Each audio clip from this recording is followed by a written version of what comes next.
নমস্কাৰ বন্ধুসকল আহক আজি মই দেখাই দিছোঁ চেণ্টো 2010 হয় সেয়া আপোনাৰ আজি 3 দিন হৈছে লোৱা ৰাতি 11টা বজাত লৈছিলোঁ আৰু তেখেতে কি হ'ল ইমাৰ্জেঞ্চি হ'ল দিবলগীয়া গতিকে ৰাতি ল'লোঁ আমি 11টা 11:30 তেনেকুৱা মানত লৈছোঁ ভিডিঅ' দিবলৈ নহ'লে তথাপিতো অলপ সময় দিছিলোঁ আৰু এতিয়া মিঠা চিঠা চব দেখাই থোৱা আছিলে লওঁতেই আৰু বাকী আহক মই এতিয়া দেখাই দিছোঁ এবাৰ ইণ্টেৰিয়ৰটো দেখাই দিয়া গাড়ী A1 কণ্ডিশ্যন হৈ আছে এবাৰ ইণ্টেৰিয়ৰটো চাই লওক আপোনালোকে কোম্পানীৰ ভিতৰত মিউজিক চিষ্টেম লাগি আছে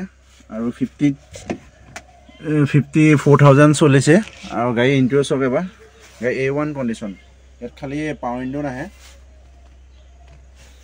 AC আৰু পাৱাৰ ষ্টেৰিঙে থাকে ইয়াত গাড়ী চব চিল আছে এইবোৰ দেখাই দিয়া এবাৰ দেখিছেনে এইবোৰ চব চিল গাড়ীৰ বাম্পাৰটো বাম্পাৰ ফুল অৰিজিনেল পেইণ্টতে আছে 2010 চনৰ হয়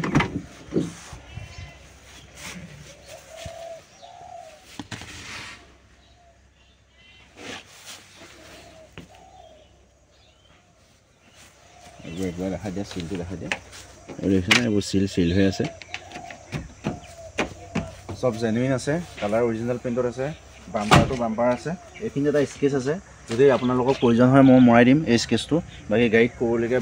একো কাম নাই আৰু নাম্বাৰ চাই লওক AS0383481 গাড়ী ছেকেণ্ড অনাৰ হয় একদম জেনুইন ৰানিং গাড়ী ছেকেণ্ড অনাৰ গাড়ী চব কণ্ডিশ্যন অ'কে আছে চাইলেঞ্চাৰ পানী পূৰা মাৰি আছে দেখাই দিম সেইটো মই এবাৰ বাকী হুইল কেপ লগাই দিছোঁ আজি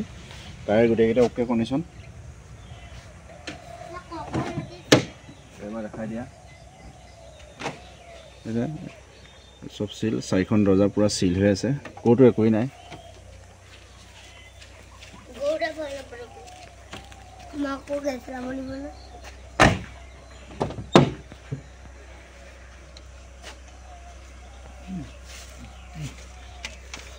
চব চিল হৈ আছে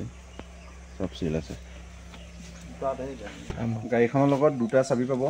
এটা চাবি আজি ডেটলৈকে ইউজ কৰাই নাই 2010 চনৰ পৰা আজি ডেটলৈকে ইউজ কৰা নাই আৰু এইটো ৰিমোট এক্সট্ৰাকৈ তেখেতে লগাই থোৱা আছে আৰু ৰিমোট পাব গাড়ী ধুনীয়া ৱৰ্কিং কৰি আছে ৰিমোট লক হৈ আছে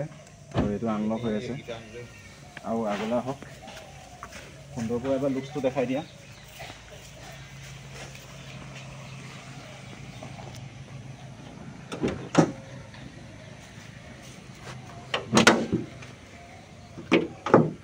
এবাৰ ইঞ্জিনটো দেখাই দিয়া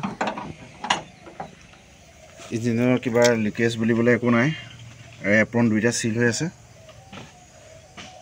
এপ্ৰন লাগিছে দুইটা এপ্ৰন চিল 2010 হয় বনেটখন এবাৰ চিলবোৰ দেখাই দিবা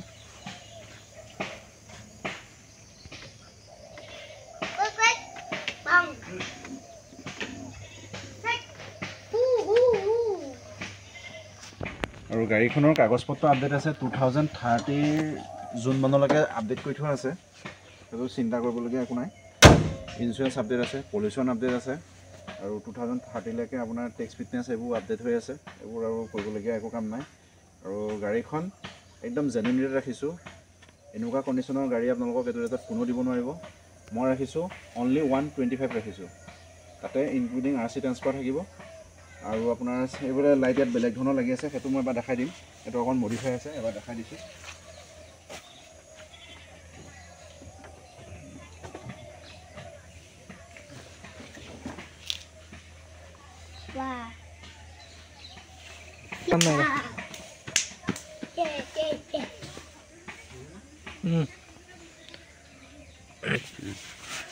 এই দুটা LED মাজত এইটো এটা প্ৰজেক্টৰ লাগি আছে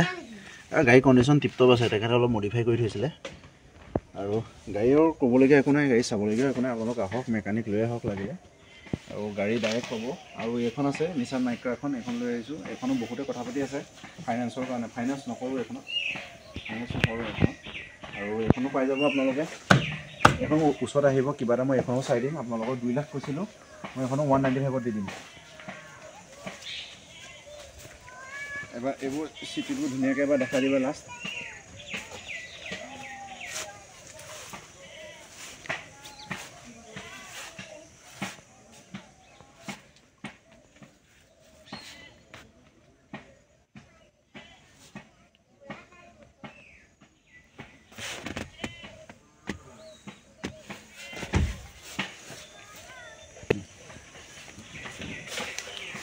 লাষ্ট কৰি দিওঁ হয় নাই আৰু গাড়ীখন আপোনালোকে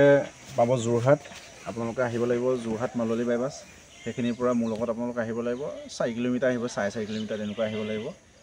আৰু গাড়ীখনৰ একদম জেনুইন প্ৰাইচ কৈ দিছোঁ 125, তাত ইনক্লুডিং RC ট্ৰান্সফাৰ থাকিব। যদি মুখৰ আগত আহে আপোনালোকক মই মোৰ ফালৰ পৰা তেল ভৰাবৰ বাবে কিবা এটা আৰু কমাই দিম, ডকুমেণ্ট চব কৰাই মেলি। বাকী আপোনালোক আহক, চাওক, যদি পচন্দ হৈছে গাড়ী লৈ যাওক। ঠিক আছে, আজিলৈ আহিছোঁ, ধন্যবাদ।